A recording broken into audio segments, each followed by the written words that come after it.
So basically, the central thesis is that intelligence and integrity are not the same thing, and we should be testing ourselves against the stupidity that surrounds us in politics. Kennedy's wit cuts through the nonsense. Totally. One of my favorite quotes from him is, "Always follow your heart, but take your brain with you." It's like, can we get that on a t-shirt or something? I'd wear that, and it's a perfect reminder. He uses humor to expose the hypocrisy in Washington, which is just so prevalent. He even says, if you trust government, you obviously failed history class. I mean, can we get an amen? Amen.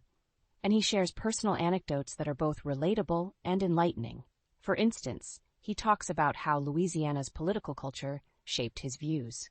He paints a vivid picture of, the good old boy system and how it fosters a kind of political absurdity. Exactly. And he points out the media's obsession with outrage. Like, why is that the go-to story? It's so distracting. It is. And he tackles that by saying, in Washington, it's easier to look good than to do good. I mean, he's not wrong.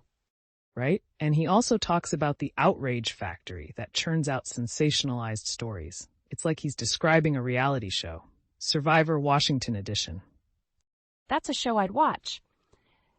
But seriously, he argues that this overstimulation keeps us from focusing on real issues. True. And this brings me to something I actually disagree with. While I love Kennedy's humor and his approach, do you think it sometimes undermines the seriousness of the issues?